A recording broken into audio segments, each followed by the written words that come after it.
Thank you for tuning in to the World Builder's Anvil, episode 102, Building a Mythology. Don't know where to start building your fantasy world? Do you need more? Does it make sense? Forget any worries and become a crafter of imagination. This is the place that will help prime your mind. Now, it's time to heat up the forge, break out the mithril ingots and hammer. Welcome to the World Builder's Anvil. I'm your host, Jeffrey W. Ingram. Let's sup from the mug of Java and build. Welcome back. As always, I'm your host, Jeffrey W. Ingram. And I'm Michael Miller. And we're here today to talk about building a mythology. Things to keep in mind when you're building a mythology. I'm thinking of a culture in a world, but it could be the mythology of your world, and it could be real. But I'm thinking more of a mythology like we have in our world, which are ways cultures explain the unknown. So this is an entirely Greek-based episode. Yes, because they're the only ones who have mythology. Yeah, that's all I ever remember from school, right? Yes, that's all there is. Totally right. So if you've read your Greek mythology, episode done. No? No. Oh, okay. Okay. But there's stuff to learn from there, and it's the same as every other mythology, except different. Because they're different cultures. They have slightly different ways of presenting things. They have different things they find important. And we'll get all into that here in a second. Would you say a story that is bound in a modern society still has a mythology? It depends on, A, how big is the story to the mythology? And B, is it teaching you something about where you live? Essentially, it's where I live as a storyteller, or where the character lives within the bounds of where the character lives inside of the world. Okay. So it's like some people would argue modern religions are mythology the same as ancient religions. Whether or not you believe that is up to you. However, some people look to science like it's a religion, like it's a mythology as well too. It's this thing that is always correct and never is. I mean, the whole point of science is to actually break down commonly held beliefs. And we'll sometimes find what we think is the truth, and maybe it is the truth. And later on, we'll find out that maybe it wasn't completely the truth. So, mythologies exist all around us, and sometimes they change. They lose their relevance, and in an evolved society, they probably don't believe the same myths that they believed early on. But really, myths are ways for parents to teach their kids how to behave, much like the boogeyman. So the first thing, and to me this is the most important thing, is mythological stories are all themed. So they are actually specifically talking about a subset of time within a mythology, and they're usually connected, but I don't think they have to be, and I think they can contradict each other. They can contradict itself. Story A and story B don't match up. Like, hey, these two brothers are best friends in this story, and in this story, they're mortal enemies. That kind of stuff will happen because mythology builds up over time. But they do have themes, and they're based around the norms of the culture. You know, for example, if you go back to Greek mythology, your favorite subject, and the only one that exists. I wouldn't say it's my favorite. I understand there's different mythologies to different story sets. Most definitely. Yeah. But for the record, I do like Greek mythology. And for the record, if you go through school in the United States, at least, you could definitely come away with that idea that it's the only mythology. Yeah, they don't teach a whole lot else. You don't even learn a lot about other Western mythologies. Mm-hmm. But yeah, one of the big ones that I always like to go to because it's a sort of an insidious topic is incest, which was very bad in Greek culture, as in most cultures. There's a yeah. Oh yes. Didn't it happen? I seem to remember. It means brother sister. Sister. I don't think it extended out to cousins. Their definition. I mean, look at what was it? Didn't Zeus have sex with his sister? Yes. Okay. And yes, and then he ate the child, so the child didn't become him and defeat him. Well, that's because he was the son of the Titans, and he was repeating. He was repeating the cycle. But he ate the child to prevent it from going on. As he was supposed to be eaten. As a mortal, cities were destroyed by typhoons for kings doing such things. You learn two things. Was that, I know I'm interrupting, but was that, like, cities were destroyed by typhoons because of Poseidon Like Zeus ordering specifically, or so Zeus said, okay, this king had incest, so destroy his city. Create a typhoon, even though I, Zeus, have done the exact same thing. Okay, I just wanted to clear that up. And like I said, there are two major lessons to learn from Greek mythology. One of them is mortals have a different set of rules that the gods judge them by, and the gods break all of the rules that they judge mortals by. And that's the way they saw it. Should I move this a little? I keep feeling like I'm moving in on it. Should I move it back away from me a little bit? If you're going to keep moving in on it, it doesn't look horrible, but I don't know if you did that in where I can see your How voice. do I look now? I find myself moving in on it a little bit, so I figured if I moved it a little bit. Actually, move it back a little bit. Here's me moving it back a little bit. Okay. Back a little bit, and I'm talking a little more. That's better. Okay. Now, the second one is tone. And this is one of those things where, and I think this is one you could break depending on the actual culture and the norms of the culture. But in general, mythologies have a very consistent kind of tone to them. And usually a prose to them because they're developed when a culture is young. A prose? A prose. Sort of like a cadence in it so you can actually keep time. Okay. And essentially, it's easier to remember words if they have a prose to them. And that's the reason why a lot of older oral tradition stuff have a meter or a prose to it. So you can actually keep time. And then, the people who told the stories, it would help them keep pace, and it would help them tell the whole story so they help didn't them remember the story. Yeah. Even though usually it was much later in your life if if you were the guy who did the Iliad and Odyssey by memory. I can't remember half the chapters in either one of those things, but they were all spoken verbatim. And one of the interesting things is sometimes they'll change again when cultures start to write things down.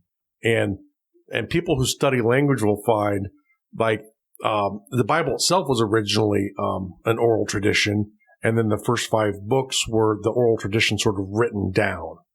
And they can actually tell what parts have been edited in that process because they lose the prose that you have. That you would have had in an oral tradition. Exactly. And you can see it in certain parts of a chapter, and then a line will be slightly different, and then you'll see it back in later chapters. And I don't think the prose would necessarily follow well into different languages. So, if you read the first 5 books of the Bible, I believe they were all in ancient Hebrew. Even though all books of the Bible were not. But I believe the first 5 books were. But I think even if you translated it perfectly, if that's possible, but if you can, you probably would lose the prose at that point just because it's a different language and they have different syllables and sounds. Right. Whenever a translation occurs, things are lost along the way. Whether it's something as simple as an accent or something as significant as, well, we don't exactly have a word for that, so we're going to change that, and then it subsequently changes the meaning. I'm sure there's probably no truth to it, but there's a funny conversation in the beginning of the movie Snatch. Okay. Where it's just one funny conversation? Well, it's one in particular where it's a bunch of guys dressed as Hasidic Jews discussing a translation of the Bible, and they're talking about how when it was originally, now mind you, this is a fictional conversation from a fictional movie. Yeah. So I don't know. I'm using this as an example. Yeah. I'm not citing this as fact. I believe it's fact, but let's continue. I want to be very clear that you've got 2 levels of fiction, of fiction plus there. Memory to keep in mind. Yeah. Well, no, I remember it clearly, and I'm not going to talk about it verbatim. But the basic gist is that they're having a conversation about how at one point in time during a translation of the Bible, they were going from one language to another, and they had changed the words "young woman" to "virgin." Oh, really? And their argument was that he's like, I'm sure she was a very lovely girl, but she wasn't a virgin. It wasn't a miraculous birth because she wasn't a virgin. She was just a young woman, and that became a miracle because it wasn't translated correctly. Yeah. Whereas if they'd translated it to the young woman had a baby as opposed to the virgin had a baby, you know what I'm saying? So, and that's just, I'm not saying that that's true or that occurred and that's a translation of the Bible. I'm just pointing it out as an example where you go from one language to another. a small detail might have a dramatic impact on what's eventually an interpretation. Most definitely. I know one I learned in college too was from a professor, and I believe he was a theologian, so maybe he got it right, or maybe he got his interpretation wrong, but according to him, there are no references against fornication in the original text of the Bible. Mm-hmm. All the things that ended up become fornication were one of two things: no adultery, which was obviously not good in the Bible, mm-hmm. and no incest. Mm-hmm. And it sort of converted over because there was a tendency in the New Testament times for the Greeks, as it expanded out into trying to convert Greeks over, where there was stuff that the Jews considered incest. Mm-hmm. And whether the Greeks did or not, I don't know. But hey. Well, while we're talking about Christian mythology, because mm-hmm. that's what we're talking about here now, is like the 7 deadly sins. Mm-hmm. There's no reference to the 7 deadly sins in the Bible. The only reason the seven deadly sins came to be is because, well, there's a lot of people that didn't read. Mm-hmm. There wasn't a whole lot of Bibles, because back then when they had to make them, it's not like they had photocopiers. They had mm-hmm. to write them out by hand. Yeah. And that takes a lot of time. But they needed this information to get to the masses, and they needed people to start living by rules as soon as possible. Mm-hmm. So they created the 7 deadly sins as an easy thing to remember and subsequently live by until everyone got a copy of the good book. Yeah. But it's not in the Bible. Okay. Well, yeah. Well, I mean, it's like the golden rule. A lot of people think is Christian mythology, and it's not. What? Treat others do unto others as you would like them to do unto you. See, I don't believe in that rule at all. Do unto others as they would like to have done unto them. How I want to be treated doesn't necessarily mean it's the same way you want to be treated. Oh, no, I would agree with that philosophically. You know what I mean? So if you're going to treat someone any given way, why don't you ask them how they want to be treated and then treat them that way? They'll be treated the way they deserve. I'll treat them however I'd like. Number 3. Number 3. Mythologies are over the top. And Always? Always. Okay. You have epic beings in place. And once again, this is one of those... Because that's what makes it a mythology? Yeah, okay. Because, it's a way for cultures to, one, try and explain what they don't understand about the universe, but reinforcing their cultural beliefs and how if you follow the good norms of your culture, it will help you get past the bad unknowns. And actually, I'm just like putting 2 and 2 together because I'm being silly here while I'm looking at the list on the wall. I mean, mythology, you just break the word there, myth. Yeah. Myths are always, they're myths because they're big and they're grandiose. And yeah, I mean, could you, Thor, tone it down a little bit, sir? You're not believable here. Yeah. Could you be a little more realistic with this, hey?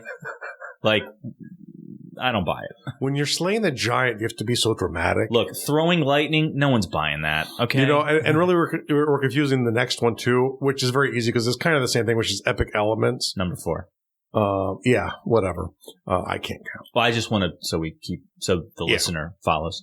So epic elements. Epic elements, and that's as opposed to over the top. It's kind of the same thing where over the top is really the dramatic nature of it, where it's big people making big sweeping changes and big sweeping moves. Like, we're creating the world, literally there's a god with a hammer in Greek mythology or in Egyptian mythology that's taking the mass that becomes the land and an artist and hammering it out. And I think the Greeks, I think the artists and god and the Greeks did the same thing where literally they formed the land much the same way a craftsman would form a brick. And it's bigger over the top. And the dramatic nature of it's really big too, to where you have huge affairs between people who should never do it and should know better, but they do it anyway, which causes huge clashes between the gods. Or I won't go into that one because that's actually Which one are you going to go into? The underworld? Horus. I don't know that one. I probably do, but I don't know what you're referring to. Yeah. Okay. So I go into it because I was about to I was about to go into Hades. So okay. So this is one of the ones that I was taught, which kind of caught me off guard, and it was the idea where I want to say it was Horus and Set, and Set kills Horus and chops up his body and spreads the parts all over the world and the underworld and everywhere. His wife Isis goes. Horus's wife or Set's wife? Horus's wife. Okay. Goes on a quest, finds all of the bits, but back together, but one bit.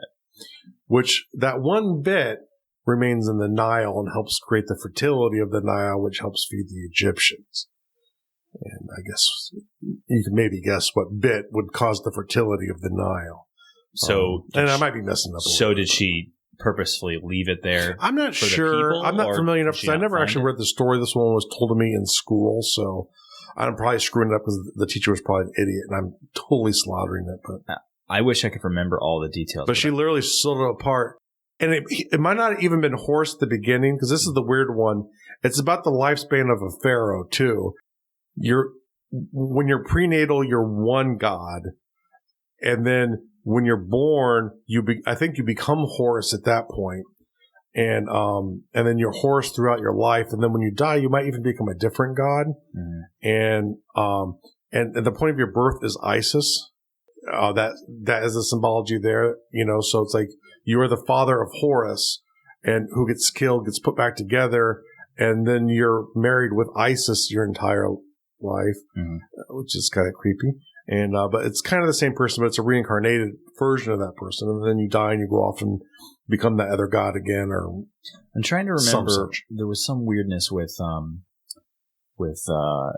Hades and a woman who he kept in the underworld with him, who I want to say like he was in love with her, but she was like the daughter or the wife of another god. It's been so long since I've read any of this. That would be very possible. But she was the goddess of like the spring and like not the harvest, but like the spring. She was the one. So him keeping her in the underworld brings winter, and he lets her go in the spring to go visit family or whatever. Or actually, Zeus probably forces him to let her go, and that's what brings about seasonal change. That's how they explained it. So getting back to like you're explaining the unknown, the epic elements and how to explain things, and that's really what you're doing is you're explaining the world from a primitive point of view, and obviously that'll change over time. It'll become less primitive, so the mythologies will change. It's like as you learn the world's not flat, any mythologies surrounding that have to change. They have to be thrown out. And sometimes they're just completely disregarded, or they're just sort of modified going forward. But mythology is a neat thing that way, where it's spongeable and it won't stay the same over time. And even who knows how much just each new version of the Bible just tweaks the language a little bit. And part of it is to try and, I think, make it better. I don't think it's necessarily a nefarious thing, but, it's like, let's make it more understandable to the people of today by tweaking the language, NIV versus Well, that's King what I was James. about to say is the NIV versus the King James, yeah. But, NIV is a lot easier. But then, to approach. But, with the Quran, I don't think it's supposed to be translated outside of Arabic. So if you're a good Muslim, I would assume you have to learn to read Arabic, because reading it's important in there. It's not like old Catholicism where you didn't read the Bible, So I would imagine, and I can't say this for a fact because I'm a fiction writer and I could be lying. I think Arabic, that's the reason why you learn Arabic as a Muslim, is to be able to read the Quran, because it's important to do. And obviously some people are educated as well and stuff like that, but that happens everywhere. But I think if you're educated, one of the things you do is learn Arabic. And I'm sure I know there are translations at this point of the Quran, but I don't think it's like officially sanctioned where the correct version is the original language version, where in the Bible we go the other direction and it must be translated. So. Now, number 5, I think. Yes. And 5, we've sort of slightly covered this already, but you're covering the cultural norms within telling the stories. So if something's bad in your culture, either people or gods will make these mistakes, or heroes in stories will make these mistakes, and you will learn the consequence of doing that bad thing, or you will learn the reward of doing the correct thing, or the possible reward. That is a huge thing, and that's ultimately the important thing. Myths teach legends. That's really their primary function, even though they explain the unknown. I'm sorry, did you say myths teach lessons? It sounded like you said legends. And those too. Lessons. They teach lessons. I'm reminded of Cain and Abel. because there's a couple things going on in that story. So obviously, Cain kills his brother Abel out of jealousy. So there's jealousy's bad. Murder's bad. Mm-hmm. And when he's asked, where's your brother? And he's like, everyone's heard like, well, I'm not my brother's keeper. That is sarcasm. Like he's being sarcastic.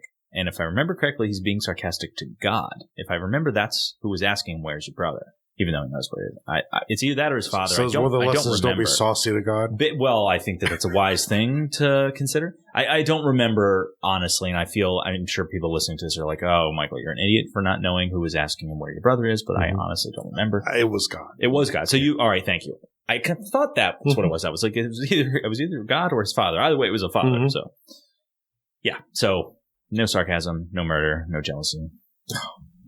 So limiting. Well, those are strange cultural norms. Yeah. And this is really the very important thing. Myths are BS. And I don't mean that necessarily. I'm not saying any myths you believe aren't real. I'm not making that claim. What I'm saying is the actions that characters within the stories do under no realm should be limited by what is even considered realistic by the culture. And maybe should not be considered realistic by the culture, especially like if it's an action of a god. Ra carries the sun on his head. Helios has the sun chariot which flies across the sky. These are crazy talk, but they're gods, and so the people, I'm sure early on, when these are really religions, believe this, and it's okay because it's a god. Yes, no person can do it. We don't know what that is, but Ra's carrying that across the sky for us, so don't feel the need to try and say, well, would they believe this? The fact it's a myth of a culture and that ends up forming their religion means they believe it, and once again, going back to over the top and epic elements, these people are going to be larger huge, than life. Yeah. And they shouldn't necessarily do things, and they might have some actions in common with people. It helps people be more connected to their gods, but it does not have to be especially the big actions they take don't worry about realism for the culture or for the reader or for anyone. They're myths. Get a book on any religion and read about gods. It's not believable. I'm trying to think. I don't know if you have it. You might. I know I did have it. I don't know if I still have it. There's a really great Greek mythology book. It's kind of a famous one. I'm trying to remember the name of it. It's a big fat yellow book like this. A lot of pictures. It's great for kids actually, because a lot of it. I mean, honestly, it's kind of a story. I don't have that kids. one, but I have like 2 massive Greek mythology books over there. Yeah. But it's very approachable. Like you can teach your kids mythology with it, which is really kind of cool. So. And, and I think one thing you can think about too in this is what are the lengths of the stories? They can be immense, but unless what you're trying to sell people is actually these stories, don't try and create the Iliad and the Odyssey for your world, because one, you can't do it right. Yeah. Look at the Silmarillion. Yeah. The Silmarillion didn't make the Tolkien family rich. That's right. Lord of the Rings and The Hobbit did. That's right. Some of the stuff's neat. Write the short stories. Maybe write short stories about it. A couple paragraphs, maybe a little bit longer.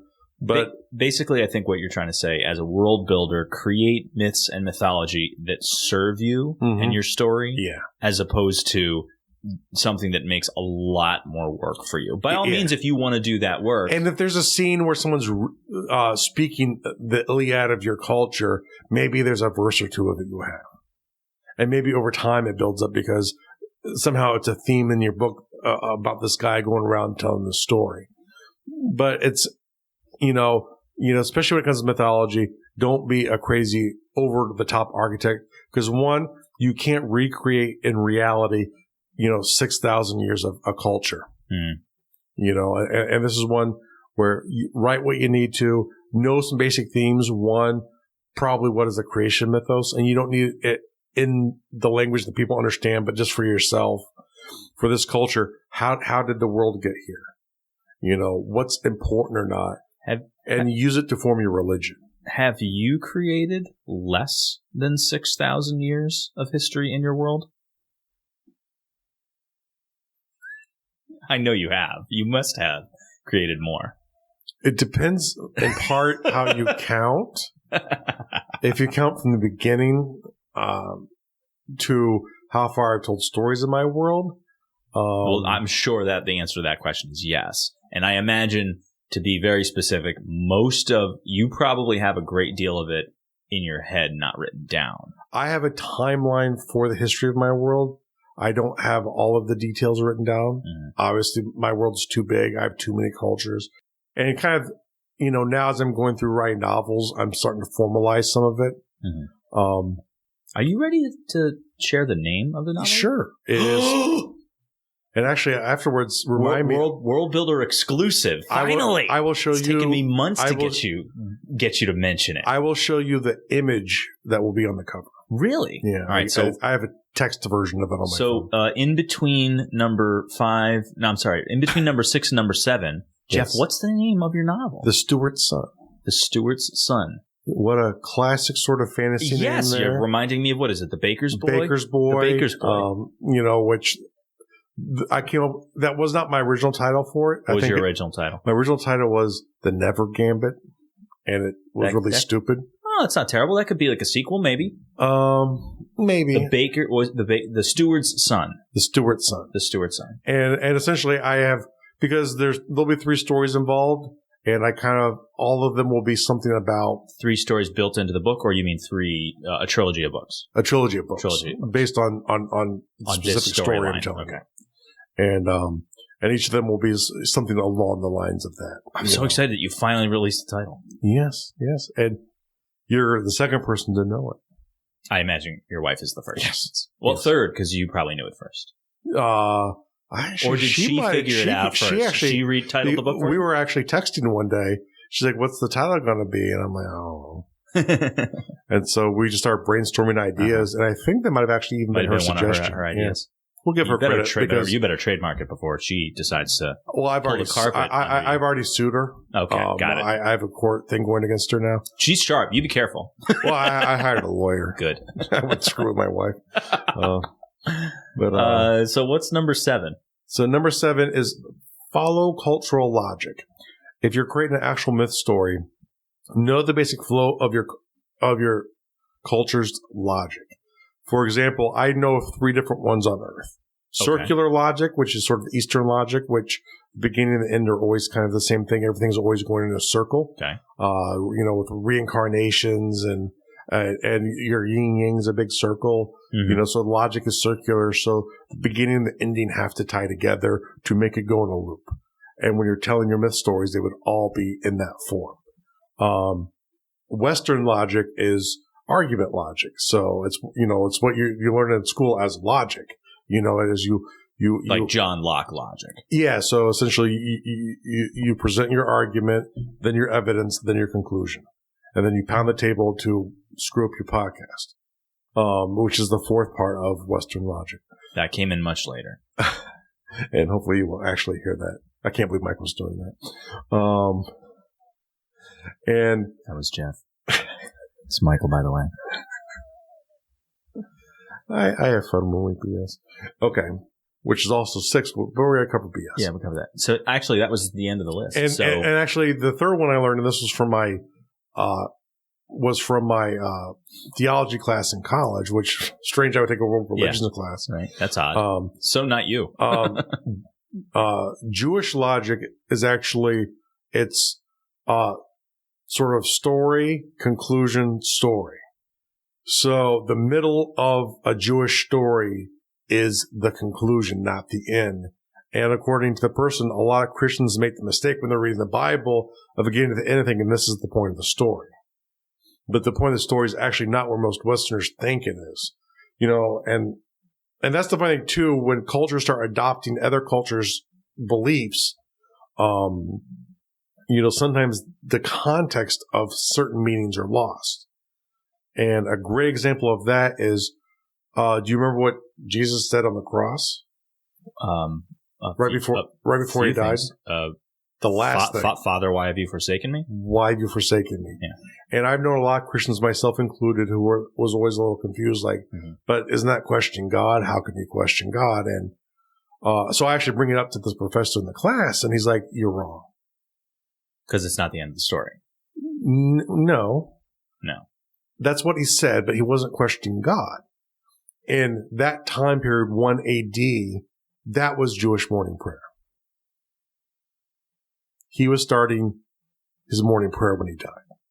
And most Christians have no idea. I've never heard that before. Yeah, I learned that in college. Once again, it's probably a better source than the internet. Maybe. I don't know. So he seemed like a really smart professor. Do you know more of that prayer? I believe it's a psalm. There's actually a psalm in the Bible, and that is the old Jewish morning prayer, according to this Christian theologian. So he wasn't saying... He wasn't questioning God. Father, why have you forsaken me? That's how a prayer begins. So it's still a questioning statement. I'm curious about how the prayer goes. That's how the prayer starts. I know, but if the prayer in the prayer it look says, it up. I'm going to, because I'm curious now. This isn't Jeff and Mike's Sunday school. Well, you brought it up. So let me recap here. So we have 1 through 7 things to think about when you're building your mythology.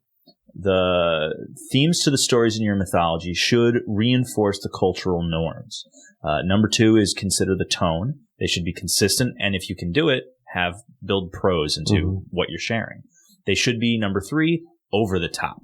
Really, really big stuff, not within the bounds of reality, and not within the bounds of the reality of the world you're creating. Number 4, it should add epic elements. So Thor, Zeus, huge.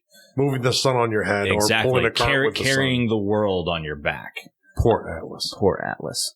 Number 5, it should cover the cultural norms. So, like, your story should reinforce and cite examples of the do's and don'ts of your culture. Number 6, within the context of your story, these myths are not real. They're BS. And they should not fall within the bounds of the reality of your world because they're myths. Yeah. And number 7, follow your culture's logic. That's the funny thing is, in my world, it's like, and I know some people will do it where they'll create an actual mythology for the creation story of the world, and that's fine too. That's not what you're doing here, and it's doubtful any cultures could get it right. You wouldn't consider that part of a mythology if within the context of their fictional universe they create a creationism belief of the people on their world? You wouldn't consider that part of the mythology? When I'm talking about mythology, it's the culture's view of it, and it's doubtful that it would be correct, even if there was an actual creation thing that happened. Oh, no. Allow me to be specific. When you're saying a creation story, are you talking literally the culture within the story knows exactly how the world came into being? Okay, see, I thought you were saying they have a myth that they talk about as to why the world exists. Yes, so they definitely would probably have that. In which case, I would think that would be part of the mythology. Yes. I.e., like Native Americans. That's where most start, yeah. Okay, good. All right. I thought you were saying the exact opposite. Yeah, no. Okay. Yeah, I would say it's probably not correct, even though the world might have been created in your universe, and maybe even in a similar way, maybe even with the same gods. Maybe there are actual gods who interact with the world. In that case, it would be closer, but it's probably never correct. I'll throw this out there as an idea for any world builders listening that want to use it, because it just came to me. The world, it's God's bubblegum. He just threw it away, and it became a living, breathing world and inhabitants on it. So the world is bubblegum. Delicious. Real world task for the day. Actually, we do the whirlwind test for the day. Well, but you have them in the other order. You have it written. We always do the world building first. I thought so, but I figured you were doing something since you wrote it in the other order. No. But you wrote it in the other. But you wrote it in the other order. Ask the question again. But you wrote it in the other order. The way I thought of it. So I have to again say it. Read your mind. You're asking me to read your mind again. You realize you do this like every 2 or 3 episodes. Is it that infrequent? It's pretty. All right, Jeff, what's the world building task of the day? Okay. Create a myth-free world. Just pick one.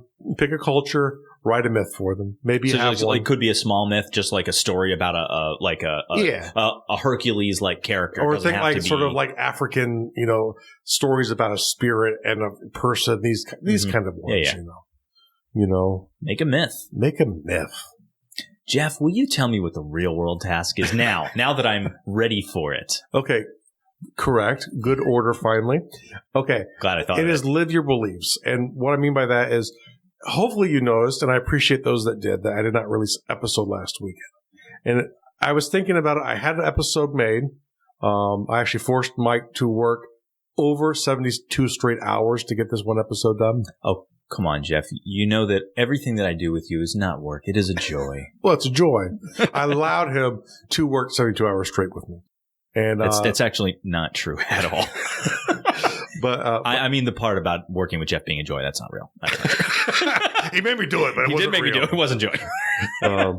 But essentially, Thanksgiving is an important holiday to me because it's about family and it's about spending time with them. I know it's not an international holiday, but for me it's important. So because for me it's important, I think I should not put out an episode that week, even though I have one in the can. Out of respect for family and belief. Yeah.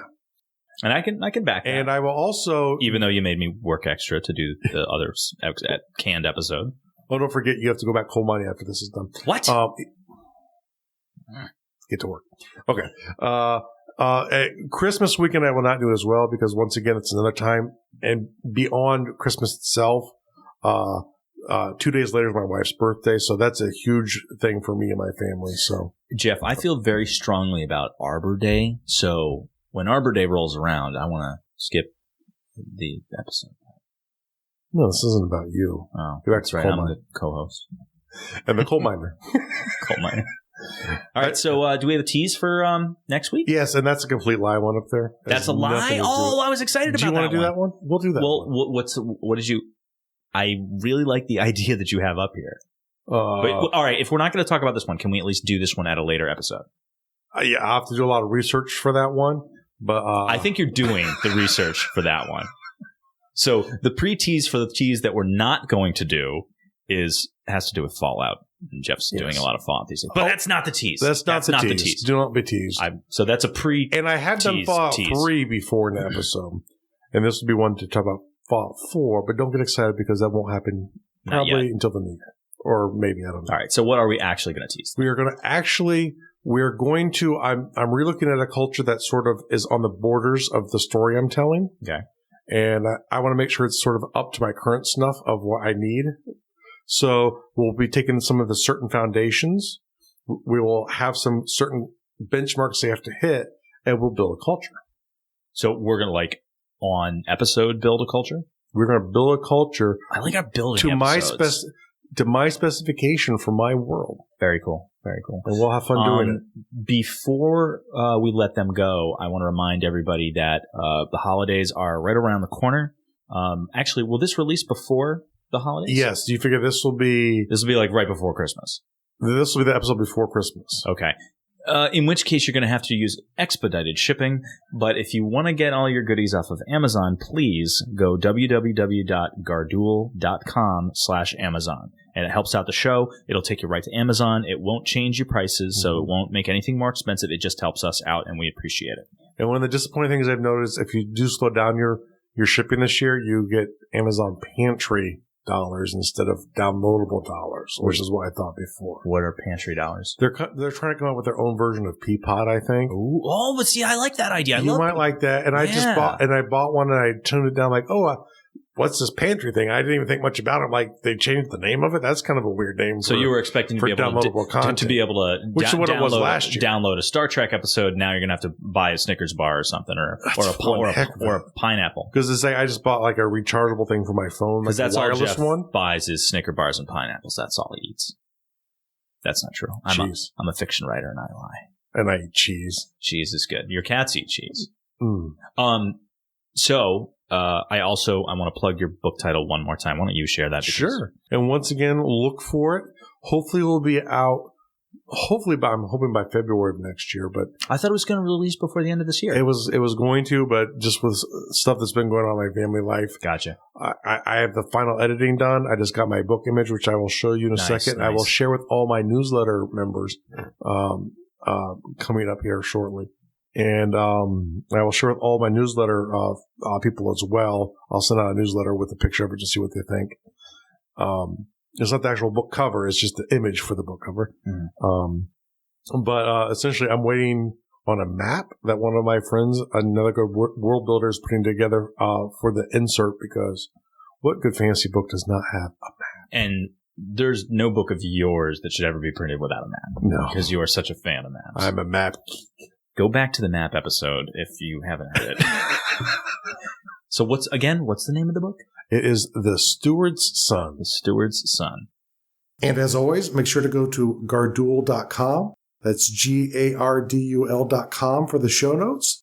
It'll be under podcasting, World Builders Anvil. That's a great place to get all of the information from the episode that you've just listened to, and to see all the resources that we've talked about in this episode. Thanks for joining us in this episode of the World Builders Anvil. Please be sure to rate and review us in iTunes, and please help get the word out to your friends about our show. And join me, Jeffrey W. Ingram, at gardul.com to see the progress of my world and learn why I made the choices I did. And please contact me and let me know the topics you would love to hear in the future. Now strike while the myth rolls high.